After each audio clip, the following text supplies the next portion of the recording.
Time now for an in-depth look at the market news this afternoon, and for that I'm joined on the line by Mr. Daniel Yu, Global Strategist at Yuanta Securities. Mr. Yu, good afternoon. Thank you for coming on today, as always. Good afternoon. Well, let's start with Wall Street, where there's a lot of anxiety about what Jerome Powell is going to say at Jackson Hole later this week. The possibility that many people may have been wrong and the Fed won't back off rapidly raising interest rates. Tech shares on the Nasdaq hit hardest, down more than 2.5%. S&P off more than 2% as well. What's the story in the global markets? Yes, if you look at the U.S. market, it had quite a bit of correction. If you look at the Dow Jones, it was down by about 1.9%. S&P was down by 2% plus.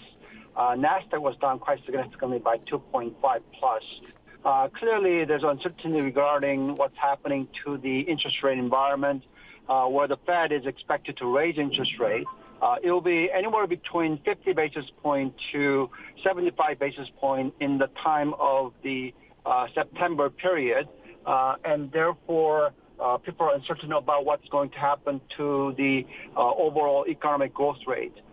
There's quite a bit of uncertainty continues to remain because of the European economy seems to be very slow. And if you look at the dollar rate, it is appreciating quite rapidly, and the dollar index has hit the 109 territories. So all that means is that there's quite a bit of uncertainty about the global economy and also U.S. suffering because of the higher currency or stronger currency and also the higher interest rate environment. I think that the market might be having some kind of technical correction. If you look at the chart, Nasdaq hit the 120-day moving average and came down from there. It did go up from the bottom to top by about 24%, and it has corrected somewhere between 5% plus. So I think it's something that's needed in terms of corrections. But of course, we're not sure whether this is a fundamentally driven effect or it is a technical correction. We have to wait and see what happens to the interest rate environment. If the interest rate continues to go up higher from current 3% level, then that can be a concern because of the valuation would become expensive. But if interest rate does not go up further, then we think that the earnings will remain quite sustainable. With the economy being quite resilient, we think that market can go up further. So we have to wait and see what happens to the interest rate environment. But we're not going to see that answer until Jackson Hole meeting and then the September 21st FOMC meeting. Right, still about a month to go on that. Well, the exchange rate, the big story today for the Korean won against the U.S. dollar, is now risen well above 1,340. That's now 101 higher than we were back just a couple of months ago, more than a 13-year high, in fact. Help us understand what's happening with the Korean currency, or the strong dollar, as it were. Yes, in terms of the strong dollar, it is affected by the European economy having a significant concern and uncertainties. But on top of that, if you look at the overall energy prices, it's going up rapidly. And because of that, the Korea's overall current account surpluses have diminished quite significantly. Particularly, trade surpluses have turned to deficit. And we have been having 5 months continued negative numbers, and therefore Korean won seems to be getting pressured. On top of that, as the Fed raised interest rate faster than expected, and the Fed's interest rate is higher than the BOK's interest rate, and therefore that means is that money flows out and Korean won depreciates. That seems to be the current concern.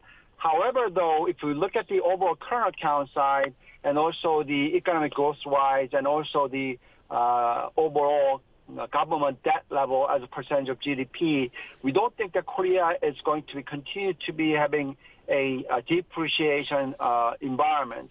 If you think about the longer-term basis, as the global economy does continue to be resilient, and that the overall oil prices continues to do some correction, then we think that the overall numbers can improve in the future. We think that the also continuation of the Korean companies going into the U.S. Has resulted into a lot of the uncertainty about currency. But as the overall condition-wise, Depreciating too much is definitely negative, and therefore U.S. will not be happy with that kind of movement. In the past, there has been a lot of cases where incident that U.S. Consider Korea or China as the currency manipulating countries. If the depreciation happens this much, then it is positive for the export. So therefore, we think that the pressure is going to be on the other direction in a longer term basis. Currently, right now, the currency swap is the issue, but on a longer term basis, I don't think that there is a main reason why Korean won should depreciate further from the current level. So on a gradual basis, we think the Korean won can appreciate. We think the fair price of the Korean won is well below 1,200 territories. It is right now at above 1,340. So we think that that is overshooting. So we don't think that it can be lasting that longer in terms of the currency movement. Right. Talk about the currency swap for a couple of months now, but nothing materializing on that front yet. Well, Korean stocks were down quite a bit today as well. The Kospi off about 1.1%. Again, a big hit taken by Samsung and some of its big affiliates, as well as SK Hynix. Tell us about the domestic stock market. Right. If you look at the overall Korean market, it declined by 1.1% for Kospi, and Kosdaq is down by 1.56%. That kind of is perturbing because if you look at the currency, I think the main reason for the correction is because of the currency moving this way. Continued depreciation means that foreign investors net selling out. And if you look at the overall market, we saw major net selling of the futures market by the foreign investors as the currency moves in the other directions. But if we look at the earnings-wise, the Korean companies gets positively affected with the currency depreciation because Korean companies earn a lot of the money in dollar terms. So therefore, that makes it it's kind of in the opposite direction. But for the time being, people are quite uncertain about what might happen to the currency. So that's why there's uncertainty, and therefore foreign investors selling out of the futures market, causing the market to correct. But overall earnings perspective of the Korean companies seems to be the record high level, and therefore the valuation becomes the cheapest that we haven't seen in a long time.